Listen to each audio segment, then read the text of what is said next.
Hello, welcome back to another great episode of the All Ball No Foul podcast. I'm here with my buddy Nick. Nick, how we doing today? I'm doing good, man. NBA's been a very, very interesting start so far, but things are going pretty good, man. The Boston Celtics just got eliminated from the NBA Cup, which is very interesting. I don't know if a lot of people are paying attention to that, but now things are going pretty well for me, man. How are things going for you? Hey man, we're living. If you remember a while back when we were talking about fantasy football, I remember I was mentioning that I had a team that was like 0 and 4, I think at that time. And that team is 6 and 7. Just need to win this week. So please, to my buddy, if he's watching this, please let me win. Because I just want to make the playoffs. But we're doing good, man. Just want to say happy, well, late, but happy Thanksgiving to everybody out there. Definitely enjoyed it with family. Really, appreciating everything. And just want to say, man, I'm thankful for the podcast, thankful for you as a friend. So appreciate you and appreciate the people that listen to this podcast. We couldn't do it without all of you. But Nick, I just got to say this real quick before we jump off and you tell us what we're going to be talking about today. I thought that the in-season tournament doesn't matter, I don't know who said that, but there was a specific person that was the guy that won it last year that made a comment about that. But I guess it doesn't matter, man. It's just another regular season game. Yep. But Nick, what will we be talking about today on the podcast? So we're going to be talking about three different teams. So two of them are have been on win streaks. They've been on a heater, and there's a one team that went off to a really really good start that Grim, that you talked about a lot last podcast episode. Make sure to check that out if you haven't yet. And then we're also going to be discussing how wild the Western Conference standings are currently right now. There's a lot of teams that are up there at the top of the conference leaderboard that we did not see coming. So we're going to dive into the Western Conference as well. So I'm very excited for what we have in store for today's podcast episode. Definitely, man. Always great to talk hoops with you. And like you said, if you haven't checked out last episode, guys, please check it out. Link will be down below in the description. We always have the last episode in there. So if you're ever curious to check that one out, if you just started watching, definitely make sure to check that out. Subscribe, comment, let us know what you think about our episodes. If there's anything we could be doing better, we always appreciate feedback from anybody. So please do not be afraid to say anything. And if you would like to join us on the podcast, let us know. Reach out to me or Nick, either via Twitter, text, Snapchat, whatever platform works best for you. And we'll definitely get back to you on that. And we always appreciate having people come on the pod. So, Nick, let's begin. I think it's been long overdue to talk about our boy Doc Rivers. You Yeah. know, he's a name that keeps recurring on this podcast for sure. And we got the Milwaukee Bucks, who at the beginning of the season, and I know we talked a little bit about this last episode about how, you know, they weren't looking too hot to begin the season, and they're looking pretty good after being 2-8. They're 11 and 9 right now, 9-1 in their last 10. I had a couple stats that I just want to pull out for you, Nick, real quick before I Yeah. let you cook. So something I noticed too with the Bucks is in their last 10 games, yes, they are 9-1. But the outliers here is that they were 4-0 in group stage play in the NBA Cup. But with that, and I think this is something that happened with the Lakers too last year. If you remember, the record looked really good, but it was indicative because they were playing bad teams in the NBA Cup. Yep. Three of their four opponents in group play were the Raptors, Pacers, and Pistons. Their combined record right now is 25 and 42. Their only notable win in the group play was against the Miami Heat, who are 7-8 right now Mhm. while recording this episode. And there has been rumors I've been seeing that Jimmy Butler might get shopped. Their only other win during this 10 game stretch was against the Rockets, where they won 101 to 100. And that is the only team, Nick, they have beaten this year that's over 500. Yep. And I just think that, ironically, the one loss they've had in their last 10 was to the Hornets. And that wasn't the LaMelo Ball 50-point game. So I just think that when you have one win against an above 500 team, you're 1-6 overall against teams above 500, and then you're 10-3 against teams below 500. Giannis is scoring 32.7 points per game right now, leads the league as again as we're recording. Mhm. It might change. I don't know about you, man, but as much as I think that it's impressive what they've done and that they've crawled back into the fifth seed, I'm not super impressed because of the level of competition they're playing. They look bad against good teams, and then Yep. they're beating up on the teams you're supposed to beat. But when you're losing every game to top opponents, that concerns me. Yeah. So how do you feel about it? You know what's really funny is we did not share notes before this podcast began, but it's I literally will read this out word for word of what I had.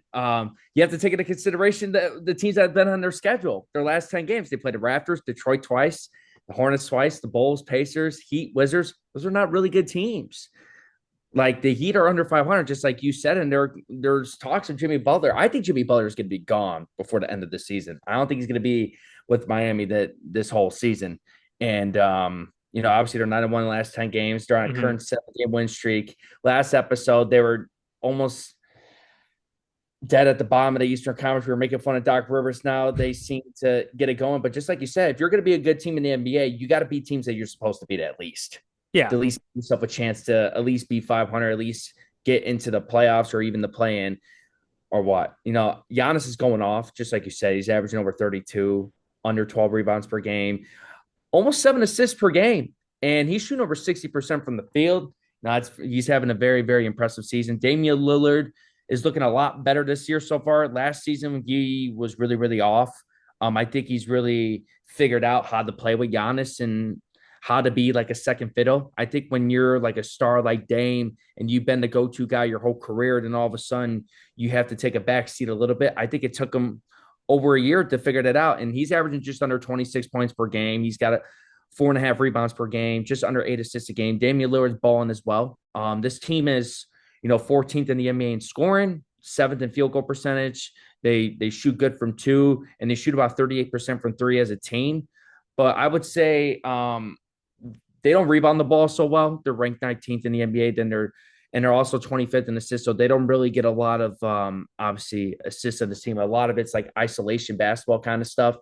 And just like you said, I don't think the Bucks are in the conversation as being a contender out of the East. Just like you said, who have they really beat? Especially in the last like 10 games that they played. Houston was their only like really, really good team that they beat on their schedule, like you said. So I agree with everything you say about the Milwaukee Bucks. We'll see what happens down the line, but I'm just happy to see Damian Lillard getting into a rhythm to start the season. Yeah, I think that, and I agree with what you said about Damian Lillard taking about a year to really see him get comfortable with this system. I think also going from Adrian Griffin to Doc Rivers was definitely a shock, not just to Giannis, but to everybody. And I think Damian Lillard being brand new into Milwaukee as well, it definitely shifted everything. I think another thing too, Nick, that I wanted to point out is that when your fifth highest scorer is Torian Prince, you got a problem, bro. Because I just think that this, I'm sorry, man, but Torian Prince, like, come on, They don't have a come lot on, of depth on man. this. If Torian Prince is your fifth best scorer, then you're not going to be winning a championship. I mean, clearly the Lakers didn't win last year with him as one of their top guys, like in terms of minutes, not necessarily scoring, but in minutes, he was playing a lot. He's been one of the Right. only guys too that's played all 20 games, actually 21 because they're playing right now. And speaking of Nick, they're actually losing by 15 with a minute 40 left in the fourth against the Hawks. So again, they're gonna be 1-7 now against teams above 500. Once Atlanta wins, they'll be 12-11. So Yeah. I think that the lack of depth, the aging of their roster has definitely diminished the value of Milwaukee. I think when you look at Dame and Giannis, if I put those two on paper and I just put them around in a team, I could say that team could contend. Not Mhm. necessarily saying they're a favorite, but they could contend, right? Yeah. But when you look at the supporting cast around them, Middleton has not been the same since the meniscus tear back in 22. Brooke Mhm. Lopez is getting older. And when you bring in a guy like Torian Prince, who's in his mid 30s, Gary Trent Jr., while I think he's was a good addition for them, I don't necessarily think that he puts them over some edge for Yeah. sure. Like they Mhm. need better pieces. They've traded away a lot of assets. The six second round picks they traded for Jay Crowder. Jay Crowder, who is not on the Bucks, he's on the Kings now. Mhm. And then when you look at the young guys, they haven't really developed anybody. Nick, agree or disagree with this, but I think that Dante DiVincenzo should have never been traded. I don't know what they were thinking in that moment, but I agree. it, Yeah. if you were the Bucks, would you take that back? Oh, 100%. I take that back. And they really have to start. I'm not gonna lie to you, they might need to go into a full tank mode. I think after the season, if just like you said, I don't see this team. I mean they might be like a 6 seed in the Eastern Conference, so they'll get into the play-in and stuff, but I don't really see this team being like a championship contending No. team unless they somehow are able to pull off some sort of move at the deadline, maybe or something. I don't know who's gonna be available, but Giannis has had enough, man. It seems like, and it's going to be very interesting because Dame came to Milwaukee for a reason, and it just seems like Giannis does not want to be there anymore. I think giving Chris Middleton that contract was a horrible idea. Grim, I told you this right away. They should have let Chris Middleton walk. They could have used that money to get younger assets, guys that could fit around these two. Especially, they need some defenders on this team too. I think they lack in that area. Mhm. Um, just like you said, like the aging of this team is a problem. I think no disrespect. I love Bobby Portis. I really, really do. But if he's your third best player, you're not winning a championship. You're not getting to a conference finals. You're just No. not. Especially if your third best player is coming out. He's coming off the bench. So Still like coming off the bench. no Yeah. disrespect to Bobby Portis. I love it. I love Bobby No, Portis. Bobby One of Portis the is best great. players in the game, no Yeah. question about it. But just like if your third best player is a guy coming off the bench, you got serious problems. Oh, 100%. But this also comes back to the whole thing of giving that money to Chris Middleton, Brooke Lopez. You're signing them to decent sized contracts Mhm. and then expecting that you're going to be able to still do the same things that you were able to do before because these are Giannis's guys and you want to keep him happy. I understand that. The organization has done everything in their power to keep Giannis happy for as long as they've been able to.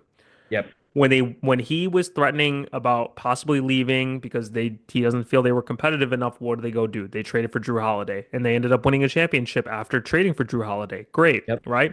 They looked like they were going to repeat the year after. Unfortunately, Chris Middleton in the first round tears his meniscus, done for the year. All right.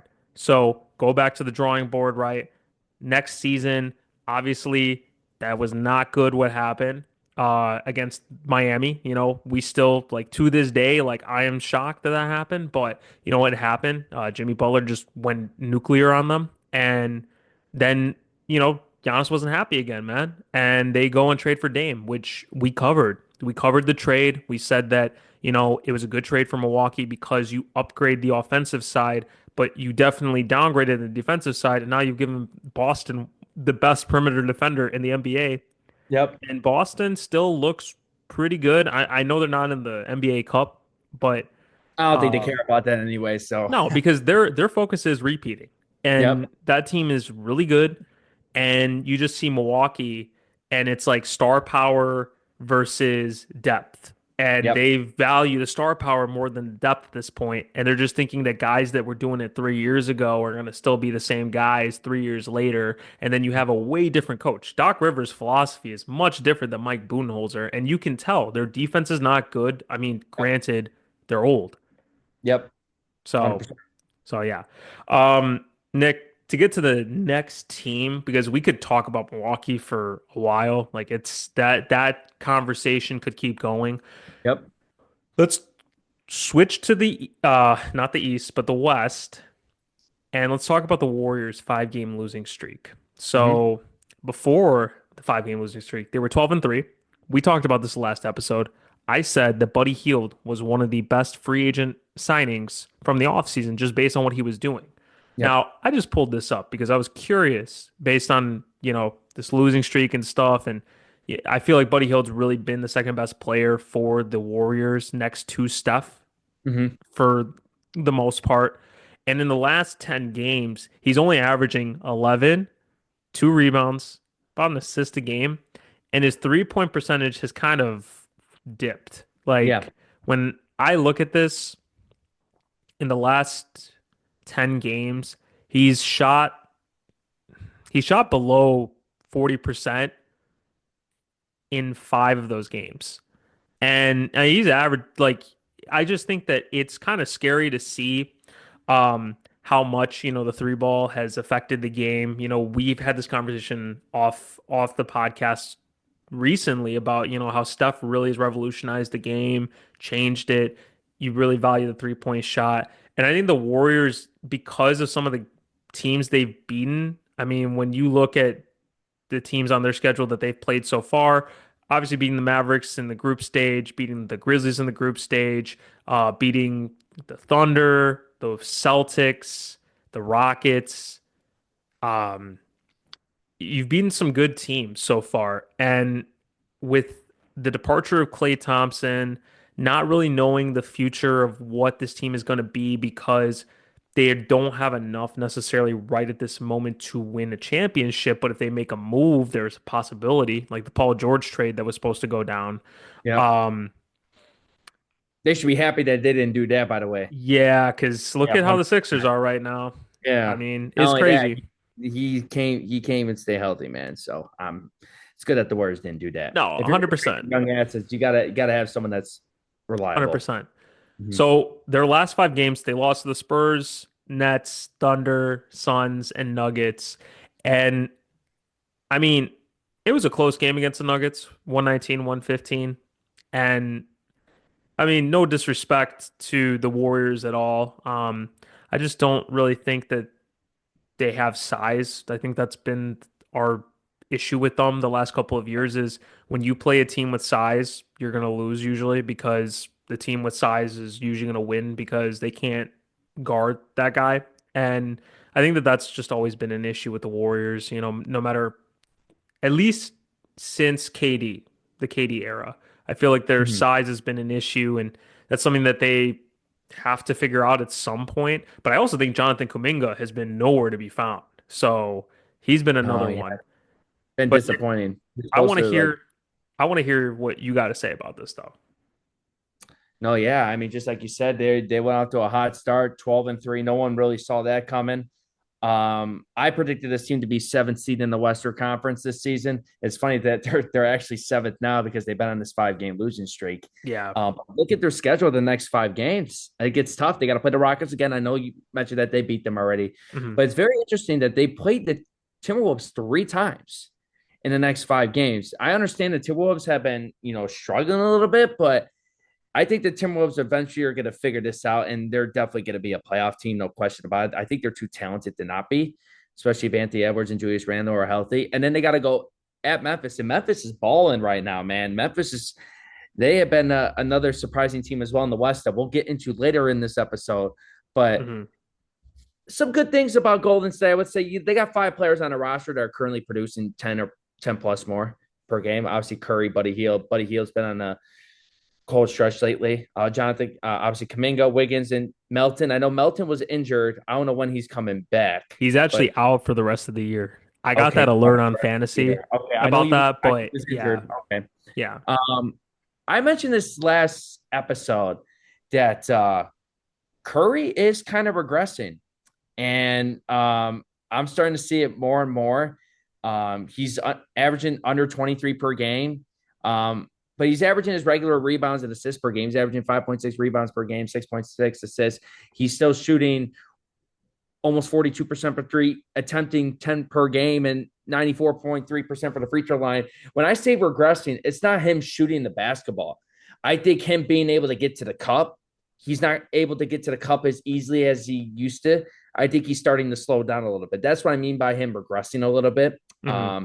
Andrew Wiggins has actually been the second best player on this team, especially as of late. Obviously, just like you mentioned, Buddy Hield the first 10, 11 games. They're like, holy crap. wow, what a move they Yeah. made. But Wiggins is averaging over 17 per game. They're giving him a little over 4 rebounds a game. He's actually shooting 42% from three this year, Andrew Wiggins. So that's that's good for the Warriors, and hopefully they can keep that up. And Stephen Curry's on my fantasy team. I just got a notification that he's out the next game. I don't know what happened, but he's Steph Curry's just sitting out a little bit, which is very unfortunate for me. But I would say some other good things about the Warriors. They're ninth in scoring in the NBA. And you know how we talk about how they lack size, and they really do? They're actually Hmm. second in the NBA currently in rebounding per game. They almost get 50 rebounds a game. That's kind of Very, ironic. very, it's kind of, yeah, just like you said, ironic because they don't have much size. And it's very interesting to see. And they're also third in the NBA in assists. So they do move the Yeah. ball. They do get a lot of wide open looks. So those are some good things about the Warriors. But just like you mentioned, man, with Buddy Hield not being like that second scoring option is going to really hurt this team. And just like you said, not much size. Steph's been missing games here and there. Hmm. Um, so yeah, the Warriors. I knew this was going to happen eventually. I didn't think they were going to fall off a cliff this quick though. I don't think we did, considering that they started off really hot at 12-3. I do think that they will probably come back from this slump. I don't think that they're gonna just torpedo down and just Um, gonna dive bomb for the rest of the year. I think that, like you said, I agree about Steph Curry slowing down a little bit. It's father time. Unfortunately, father time is undefeated, and a lot of our childhood heroes are starting to age to the point where they're retiring. We've seen a bunch of guys that we grew up watching retire in the last 5 to 7 years, and you're starting to see Steph, KD, LeBron all getting to that point of, yeah, it's probably going to be soon, and we're going to be hanging up our sneakers and putting the jersey in the locker for the last time. I just think for Steph, because again, the thing is, the shooting is always the last thing that goes. It's always your legs that go first. So, like you said, his the inability to get to the hole as much as he was before is definitely going to be a problem, and also because he's undersized at 6'3". Like, I know that people are like, "Oh, well, LeBron's doing it almost 40 years old." Well, LeBron's 6'8" and 260, and Steph Curry is 6'3" and probably like 215, maybe 210. maybe. I Yeah. think that's, yeah, like way different. And he's also a point guard. But it's kind of funny that you mentioned about like the under like the I think you were talking about like his averages and stuff.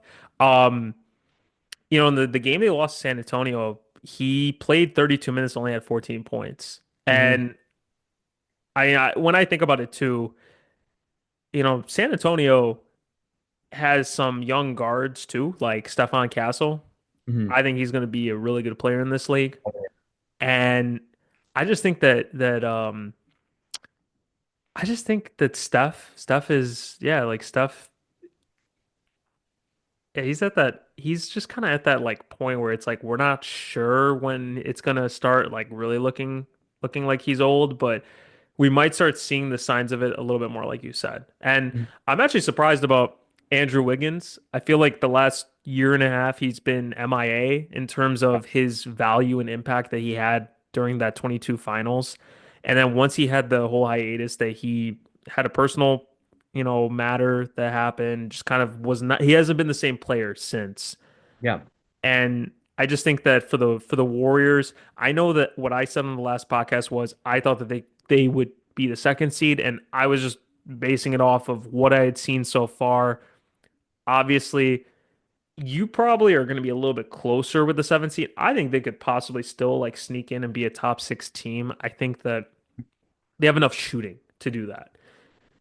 And we'll see. They might make a trade. Like I said, Kuminga, I know he had a solid game last night against Denver, but he doesn't look happy in Golden State, and I'm very curious to see what his future is going to look like with them.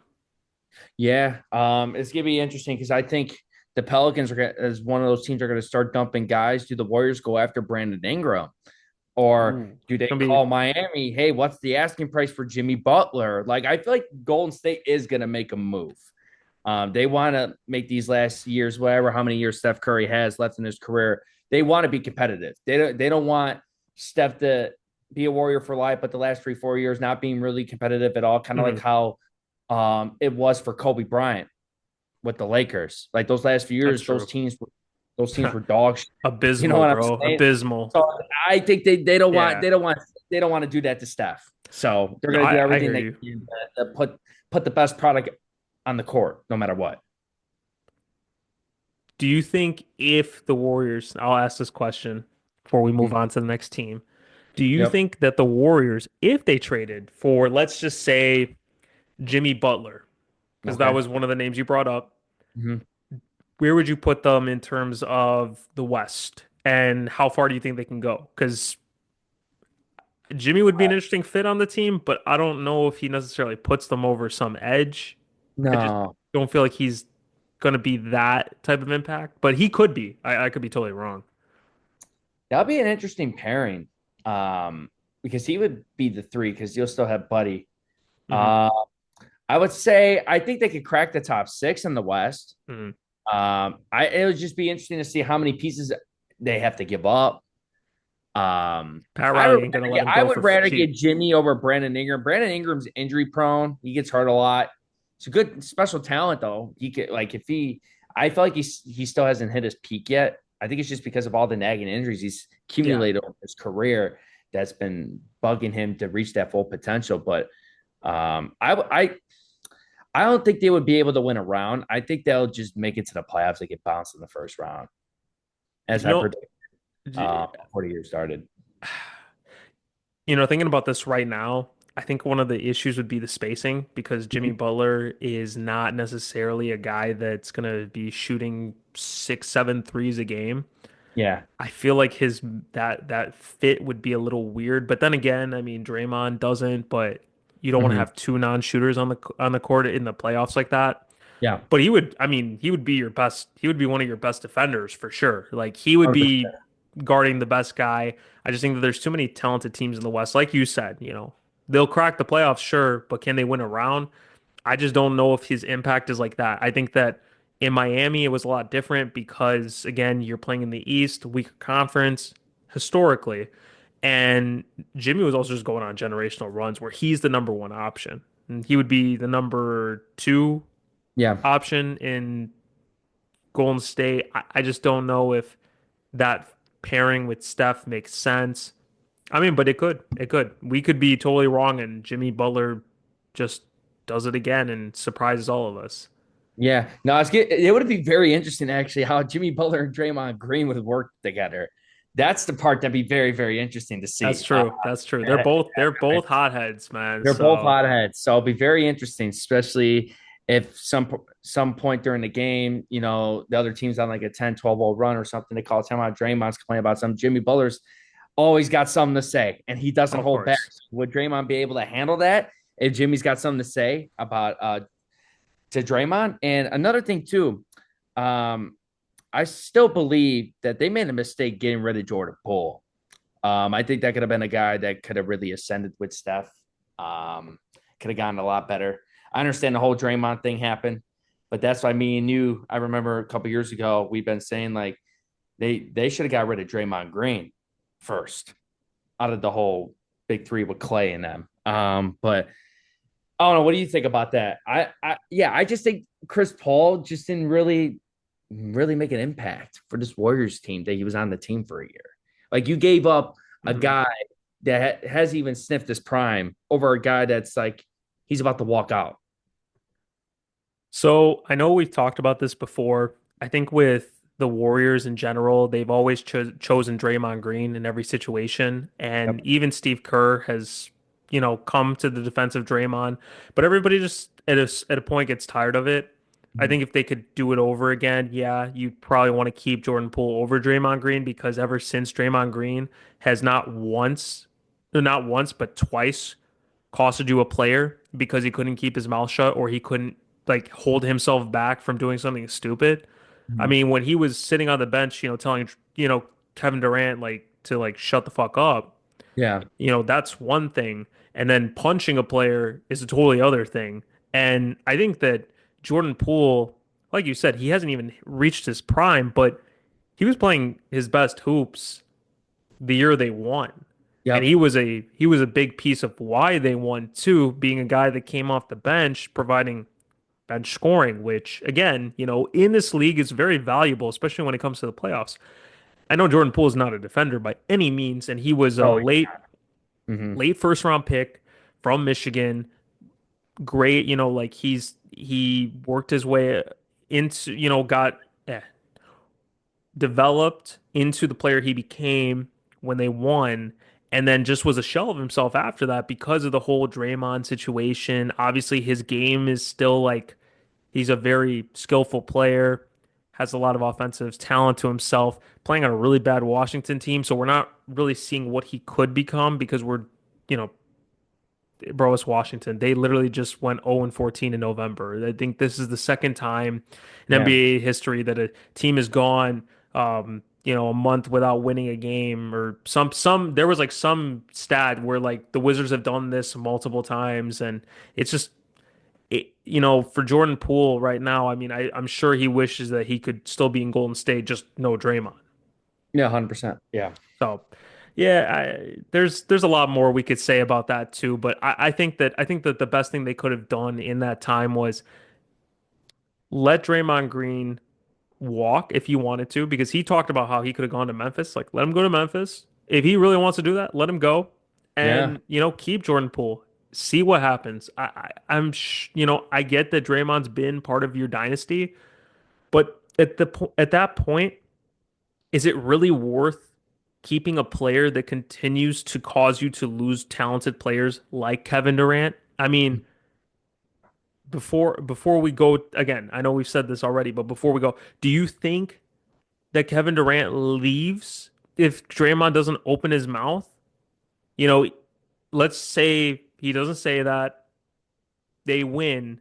hmm Is Kevin Durant leaving? Because I think even if they won, I think he probably would have left still because of the Draymond comments. So, Yeah. because he already Um, felt like they didn't value him. So, what do you think about that? no, what you just said, how they didn't value him, or how Kevin Durant always listens to the media. He's always on social media, so he sees what he listens to everything Hmm. that everyone has to say about him.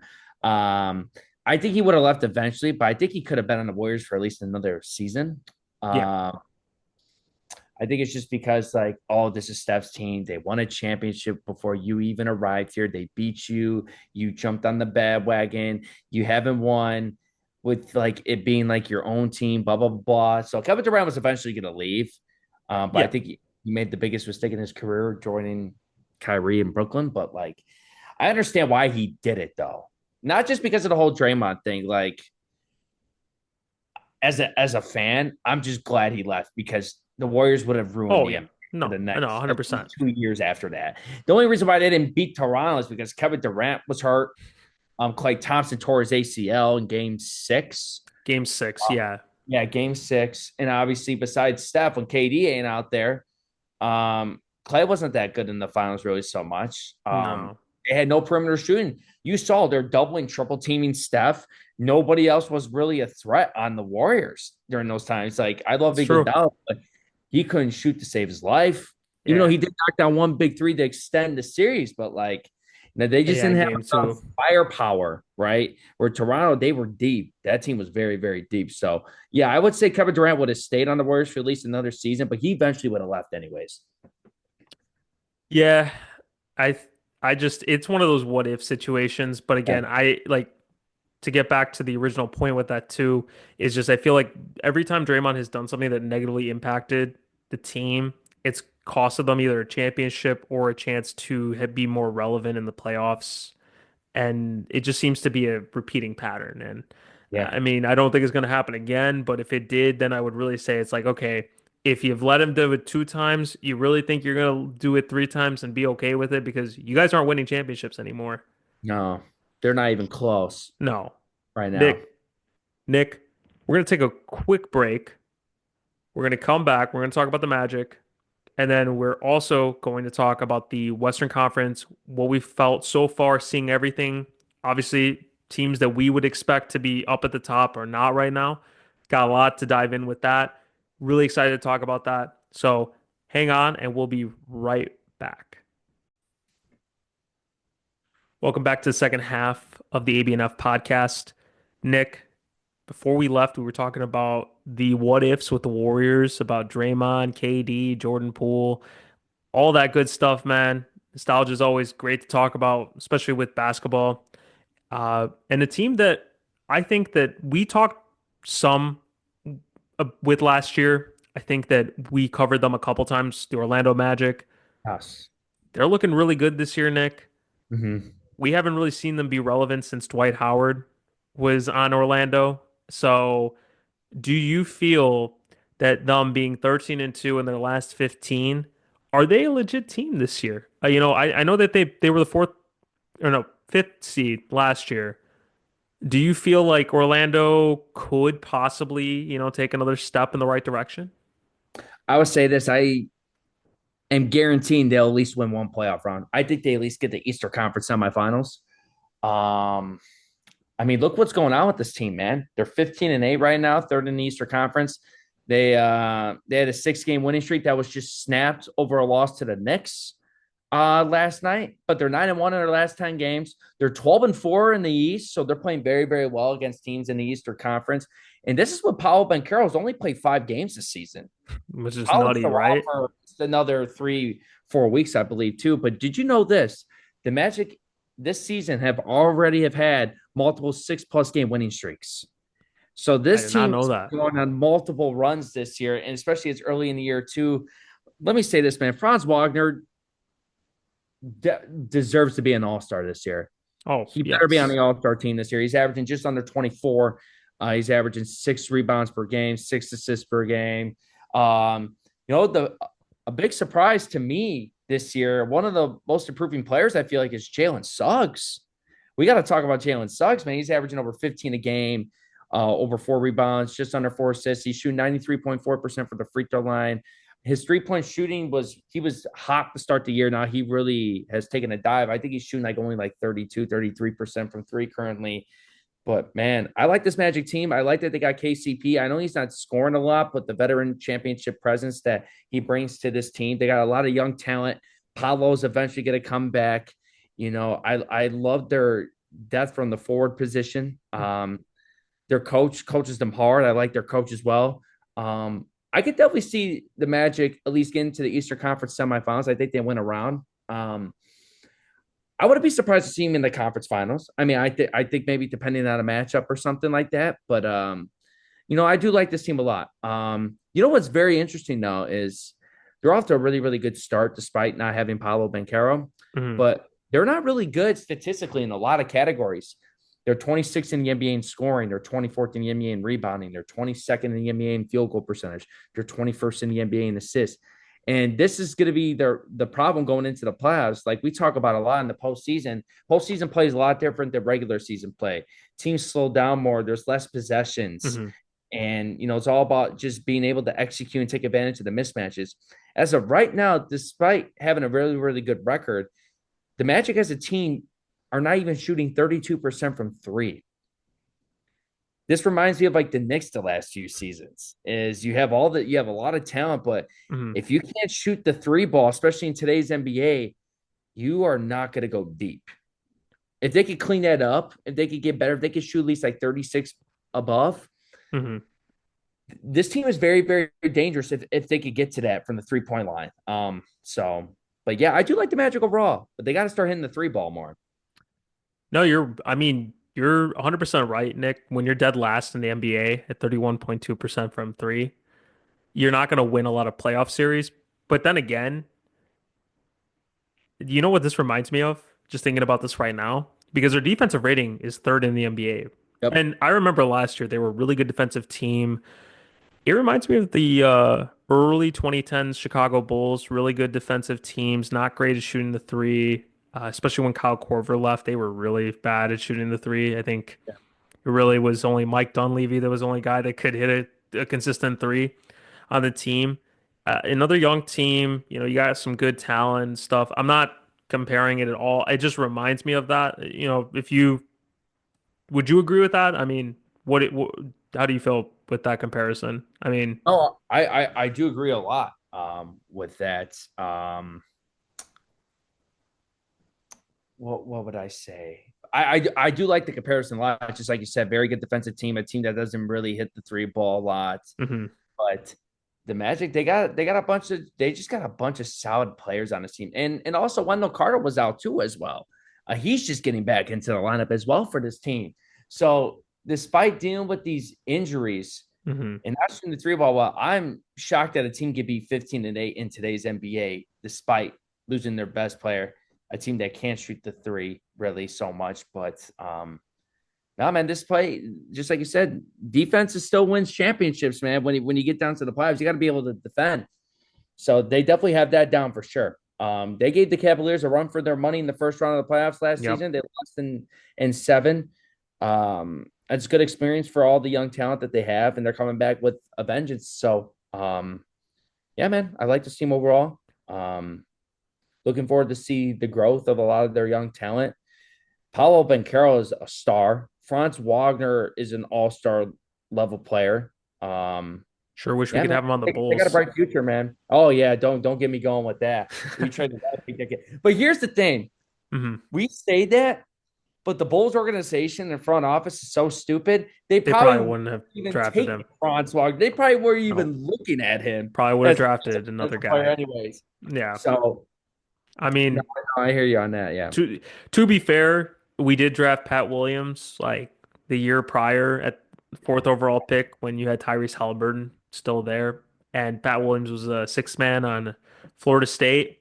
Yep. So, there's not much room for AK there's not much room for Bulls fans to say like that the AK would have really made the correct choice here. I mean, just seeing his history, Dalen Terry, I don't still don't know that one. Don't get that one. Mhm. Um, Montes is and starting to look better though a little bit. So I mean, yeah, I'm happy. Matas actually looks like a legit future all-star. I know that that's very early to say, but he just has a lot of raw potential and his athleticism is insane. Like this dude Yeah. can jump very high. Oh, out of the gym. Yeah, and he Super has a athletic. lot of good. He has obviously he has to still improve shooting wise, and then I think finishing. But Well, he's if you definitely got watch to hit the his weight room for Yeah. sure. If you watch his footwork though, he like it one of his fadeaways reminded me of like a Dirk type of fadeaway where he has a really long body, so it's hard to block him necessarily. But he's gonna if he can, like you said, put the weight on, but also continue to work on his craft, I think he could be really solid player in the NBA where You know we who could be he could? talking about a No, yeah. steal from the NBA draft. You know who Um, he could remind me of as a player if he could reach some sort of like his potential? mhm. He could remind me of Brandon Ingram.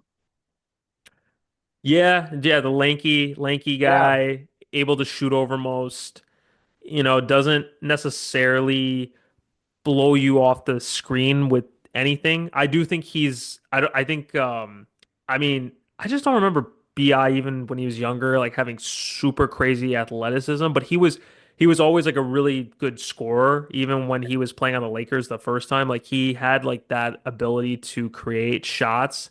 I think that Montes can do the same thing. I just think that he's just more athletic. That's what it is. I just seen some of his Yeah. dunks like it's crazy, man. And speaking of dunks too, because we'll talk about, the Grizzlies. I actually saw a comment about Ja saying how he doesn't care about dunking, like he just cares about like being in like the best mental like health and space for himself. He's like, I don't care, I won't dunk the whole year. I don't know if that was real or fake because at this point, man, I don't know what NBA page is parody or somebody just trolling everybody to make them believe something. So Yeah. I'll have to look that up again. So don't hold me to that. Mhm. But to finish off the Magic point, I do agree with you that Franz Wagner should be a All-Star this year. I think for him,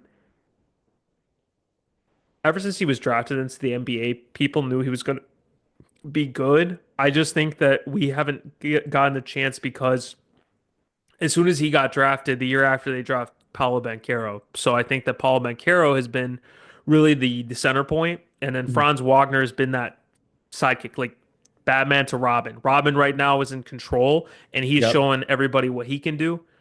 And again, I think that Orlando can definitely like you said, take a series for sure. I think last year they had a shot against Cleveland, and they're a young team. KCP, that's the one that really shocked me. I would have thought that KCP would have had a little bit more offensive impact on this team. I guess it's just because I'm so used to what he was doing in not only LA, but also in Denver Yeah. and being a consistent third, fourth scorer in your lineup where he would be getting you 15 to 18 points a game and seeing him now basically at like I think 8 points a game. It's like Yeah. averaging about 29 minutes a game.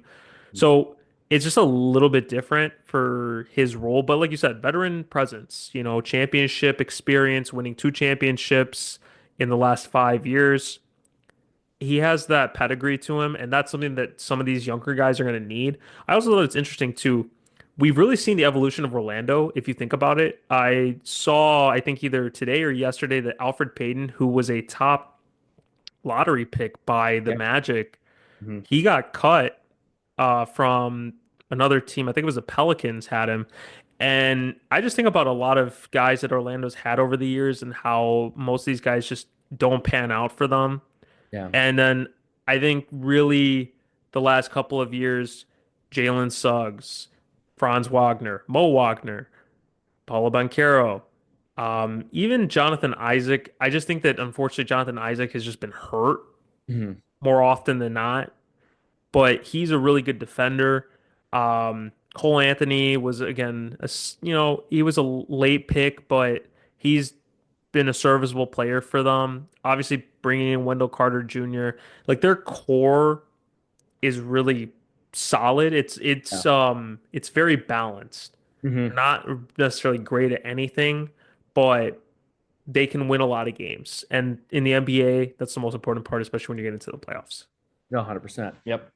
So, Nick, let's go to the Western Conference and let's talk about what we've seen so far this year. Again, we're a little bit over a month and a half into the NBA season.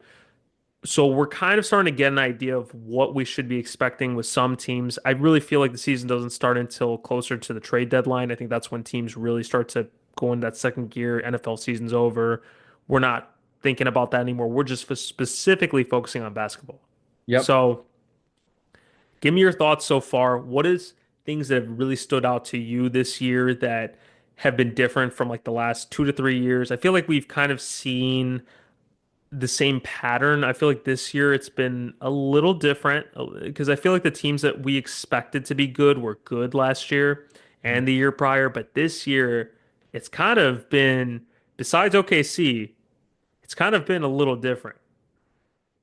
No, yeah, for sure. The Rockets have been the biggest surprise in the Western Conference. I mean, they're second in the Western Conference right. Udoka's got these guys playing, man, and man, they just got such a bright future, man. Jalen Green, Sagoon, even Fred Van Vliet has been taking a back seat. He's been sacrificing, which is surprising. Obviously, the Houston Rockets gave him a whole boatload of money 2 off seasons ago, I believe it is. Yeah, Um, it would have been the the Bucks 2023 might. offseason. Yep. Oh yeah, like talk about another team that it just they have solid pieces everywhere you look. Hmm. Um, they I picked them to go to the playoffs. Well, I had them in the play-in. I didn't think they'd be a number 2 seed right now, but they are. They're playing very, very well. Obviously, the Grizzlies are fourth right now. No one really saw that coming, but I think the Rockets and I would say the Clippers are the two biggest surprise teams in the West. I mean, the Grizzlies, like even before the whole John Morant stuff, like when they lost to the Lakers, they were a number 2 seed. You know what I mean? Like the Grizzlies, especially those first few years with Ja, were putting together very, very good regular season records. They kind of reminded me of like the DeMar Toronto Raptors with Kyle Lowry in them. They were always good in the regular season, but Hmm. not really so well in the postseason.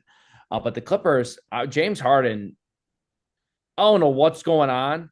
We've given him a lot of shit, but man, hats off to him. He's balling right now. Norman Powell has been balling. He's finally back. He was injured, and Zubac is a monster down there. Everyone thought that the Clippers were just going to be completely terrible, especially Kawhi's not playing. Paul George left.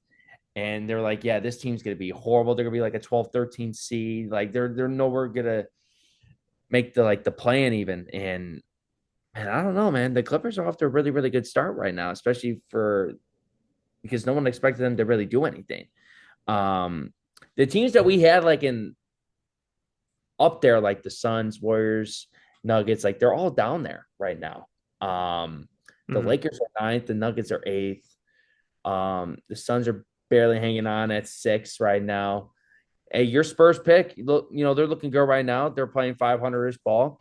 Um, and another thing that's really surprising too is the Timberwolves and Kings they're outside looking in right now.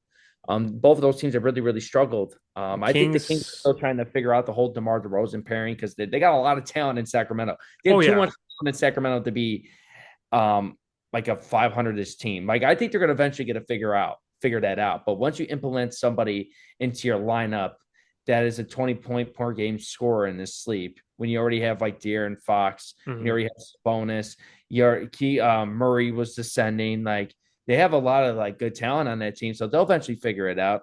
But I got a question for you, man. The Pelicans are dead last right now in the Western Conference. I believe they're 4-18, if I remember correctly. Yeah, they are 4-18. I have the standings pulled up right now.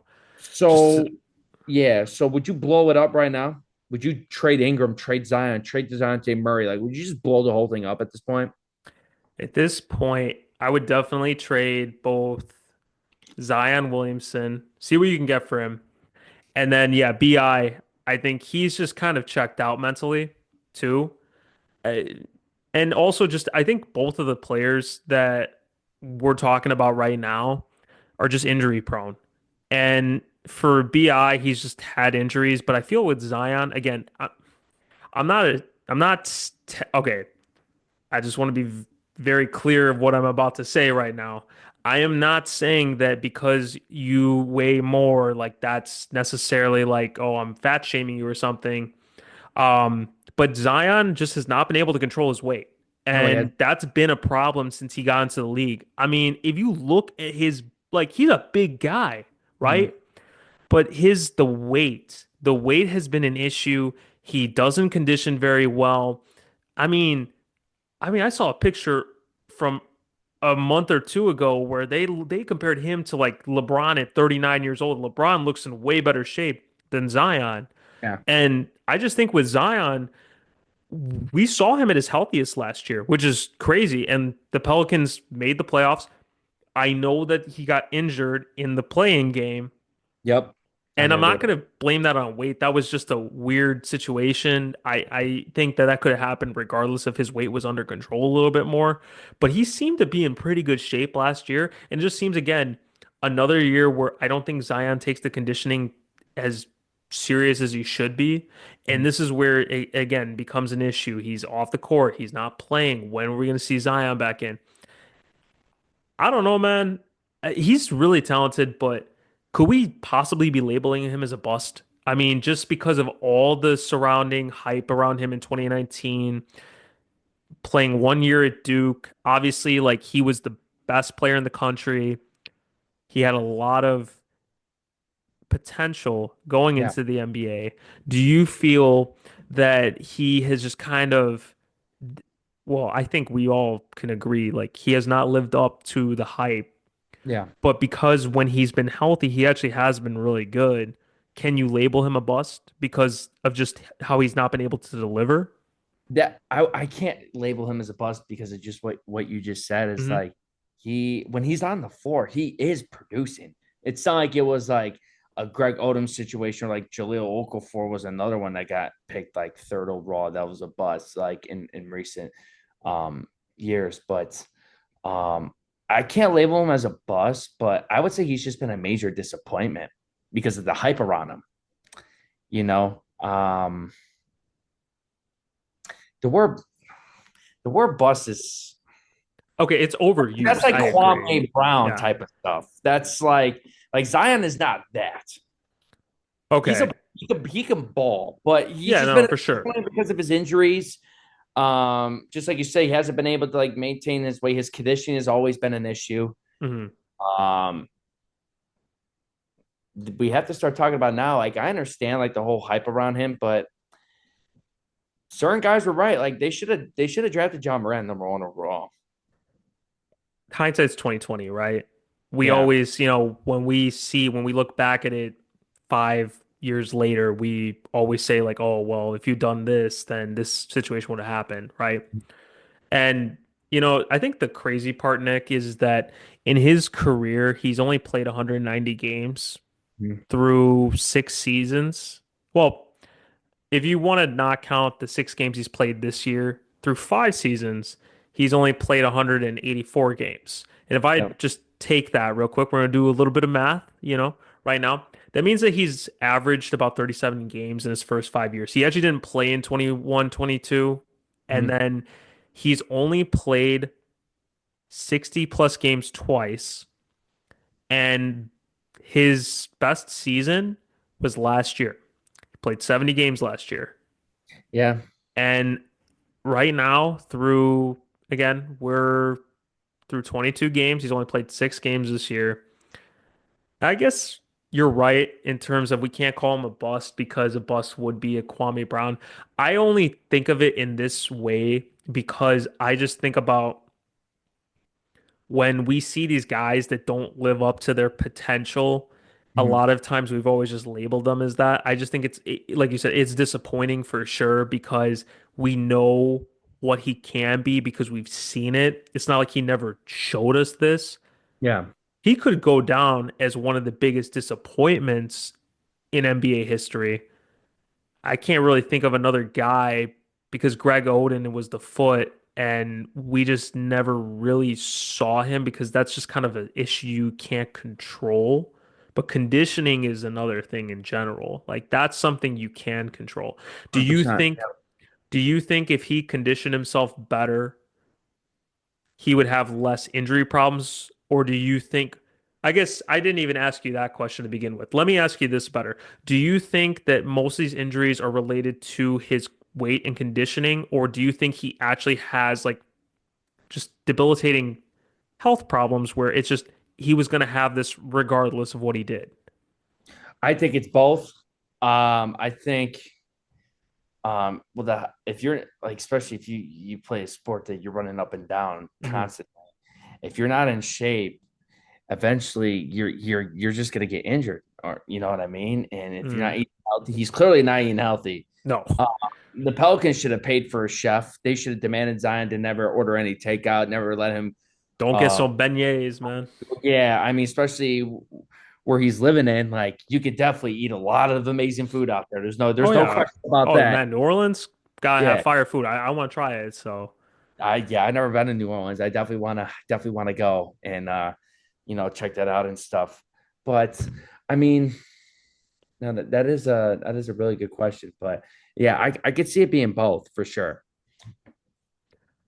And that, yeah, and the reason I wanted to ask that question is because again, like I don't want to sound like I'm like fast shaming this guy or something because I don't think like Zion's like fat. I just think that his Don't weight worry, is. Charles Barkley will do it. I know that. Man, Chuck will say anything, bro. Them women in San Antonio, like find me a Yeah. skinny woman down there. That's what he just can't say that no more because people actually get upset about it. So, Yeah. um, no, I mean they have made fun of Zion's weight multiple times. It's not even it's not a secret. People talk about it all the time. It's sad to see because he was going to be a generational talent. I think if he could stay healthy, He that's still a can. guy. He You know what still I mean? can, but I think that window of him being the face of the league closed. Like that's not 100%. happening anymore. Anthony No. Edwards came in and said, "This is my league now." Yeah. I think he's going to be the face of the league once LeBron and Curry and KD retire. Once those three retire, I think the guy you're going to really see at the forefront is going to be Anthony Edwards.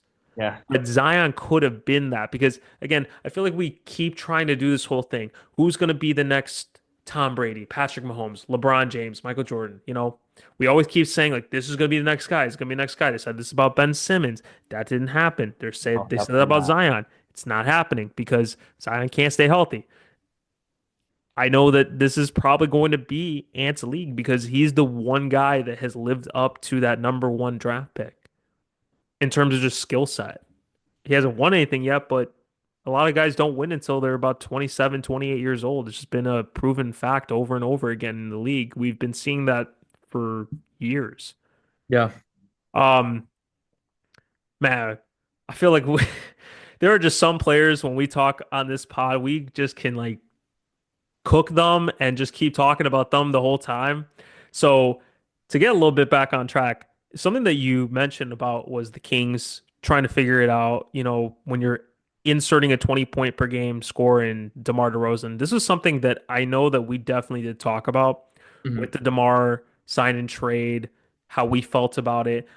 I do remember saying something to the extent of I'm worried about this, not the spacing, but how do you play DeMar when your whole style of offense is run and gun, shoot a crap ton of threes every game?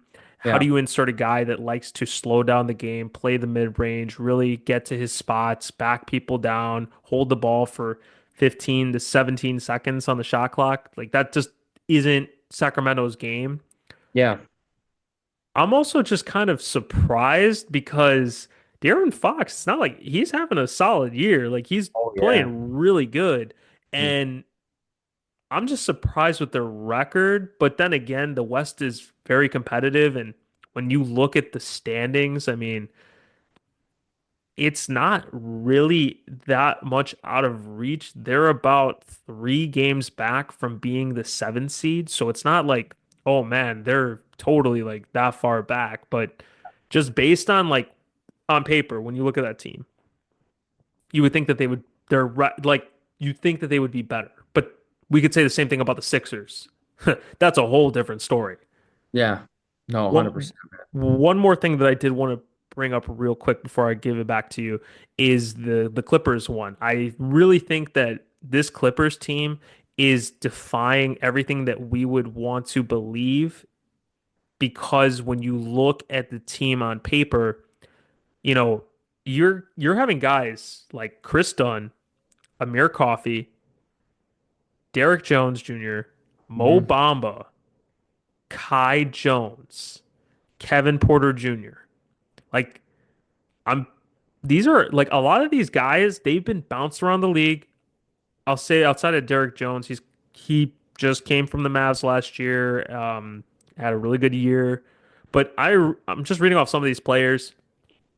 They're not necessarily a team that has a lot of guys that scare you when you look at it, but I don't think anybody really gets scared. It's just they're not guys that are necessarily the first, second, third, or even fourth option that a team would want, but they're here. And then I Yeah. just think that James Harden has somehow turned back the clock again and is looking like James Harden from a couple of years ago when he was still an elite level player.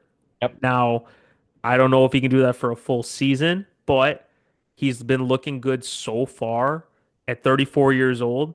It's kind of crazy that him and Paul George are the same age, and Paul George has literally got a massive contract to go to the Sixers to be total ass. So ironic, right? Very ironic. Yeah, you're right about But yeah, I mean, that was like the only thing I wanted to just bring up about them, just because like I do think it's interesting that they're 14-9 right now. I wouldn't have expected that, but then again, every year has just been something different that we've noticed. So, are there any other teams, Nick, that you feel like we haven't mentioned yet that you want to bring up? that. No, man. I mean, like the surprising teams obviously have been like Houston. You know, the Clippers have been like the two most surprising teams in the West for Mhm. sure. Obviously, the Timberwolves and Kings were brought up as like disappointments so far. Um, but going back on the Kings real quick, you know what I really noticed now looking at the Western Conference standings and stuff, it's very Mhm. interesting that the Kings, I believe, were they in the play-in last year or did they were they a 60 last year? So they were in the play-in last year. They We're in beat the the play. Warriors. That was when they finally lit the beam because they beat the Warriors, and Yeah. then they ended up losing in the second play-in game to the Pelicans. Okay. Yeah. Yeah, now really thinking about it, when you look at teams like OKC, when you really look at like the Rockets, like Mavericks, Grizzlies, like Suns, like those teams, they really didn't really make drastic changes to their roster. Hmm. And the Kings made a drastic change to bring in DeMar DeRozan. And look where the Kings are at right now. Look at these teams that kind of stayed intact for the most part Hmm. that have looked a lot better so far. Especially the Thunder, they lost Chet Holmgren. It's a big loss, but they kept their team intact pretty much. The Rockets, they kept their team intact pretty much. Like the Mavericks, they lack shooting, but they add Clay. Clay's a perfect fit for Luka and Kyrie. Hmm. So like, they didn't really make a drastic change. Like the Grizzlies are pretty much stayed intact. They still got John Morant, Desmond Bain, Jaren Jackson Jr., those guys. Obviously, the Clippers made some changes. They got rid of they got rid of Paul George Hmm. and Kawhi not being there. It just seems like it's better for the Clippers, honestly. So it's like they gotten better. Obviously, the Suns, they still kept their big three to try to figure it out. Obviously, Golden State lost Clay, but like I mean, they added Buddy Hield, they added a little bit here and there. Like it wasn't Hmm. like drastic changes going on. The Nuggets, yeah, they lost KCP, but they have their core intact. The Lakers have their core intact, and the Spurs, they got another year with Wemby. They got Castle. Like, I mean, they brought in CP3, but like, they really CP3 is haven't old. made changes here. Yeah, they're Yeah. all in it. So the Kings were the team that plugged in an all-star levelish player to their roster, and it has a penthouse so far. Yeah, I would say nobody else in the West made some massive move. Every move was really marginal. I guess you could say the Dallas move is a little bit more than marginal because Yeah. it's Klay Thompson, and we still got to respect Klay, even if he's not the same player that he once was. Yeah, I just mean it like Yeah. Clay is the kind of player in today's NBA where he would fit on any team just the way that he plays. Yeah, yeah. I see. I get what Or you does mean it? by that. Yeah, like it's definitely fit for sure. I Yeah. think DeMar, wherever he goes, again, he's always been the focal point of the offense, and this is one of those times where he definitely was not going to be just because De'Aaron Fox and Domantas Sabonis were both 20-point a game kind of guys that when you're bringing in a guy that's a little bit older and plays a certain style it can sometimes take a season to really get them acclimated in order to play with each other. The Grizzlies, if they can stay healthy, I think will be relevant. I think that the biggest issue has been since the last time we've seen them in the playoffs back in 23 was the health. And Ja Morant obviously had to serve the suspension, came back, got hurt, out for the year. And just kind of the season fell apart for them last year. So I feel like they like the biggest thing that they did was draft Zach Edey. I think that was one of the biggest things they did. Otherwise, yeah, they haven't really made any crazy changes. Like you also mentioned, to the top two teams right now in the West, what are the things they have in common? Their core is the same exact core that we saw last year. They've just Yep. been able to gel more. I do think that the Rockets, this is what I will say about the Rockets. I do think that they're going to fall off a little bit. I don't think they're going to be a second seed Agree. when we talk about them in 2 months. But they'll be in the middle. I think they do have talent. Alperen Sengun is no joke. Fred VanVleet, like you said, taking a step back. Jalen Green is a all-star level player. I think that it'd be interesting to see what the Rockets continue to do with him. I just don't know what it just always feels like he could possibly be traded. I don't know why, because I like would not get rid of him. I I would not. wouldn't either, but it feels like he's been a topic about that, but I think he's also matured. That's another thing too. He's just matured as a player. He's really talented. We don't talk about him enough in terms of that aspect. I think that a lot of people focus on Sengun and not necessarily Jalen Green, but I think Jalen Green's got to get his flowers for that. So, but yeah, Nick, I would say based on what we've seen so far, man, it's the tale as old as time. The East is really weak and the West is way stronger. Yep. And Oh, true. we literally are seeing it right now. I mean, you leave after the Knicks, everybody else is just kind of 500 or below 500, and the Like Knicks are four the or fourth five seed. teams right now. They're like 9-13 in the East, I Yeah, think. Yeah. I guess before we get off, man, my man Tyrese Halliburton, I don't know what's going on with him. Yeah, I that's really your am. Yeah, I'm really disappointed with how the Pacers have looked so far. yeah. I really don't know what has shaken Hallie. I'm not gonna just all of a sudden jump off, being a fan of his. I think that is a team that definitely surprised me in terms of where they're at right now. But then again, I also feel like last year was just one of those years where they just outperformed what we expected from them. Yeah. And Halliburton had a really good start to the season. Maybe we'll see the opposite this year where he starts off slow, builds his confidence back up, gets to around the numbers he was at last year. We'll Yeah. see. We'll see.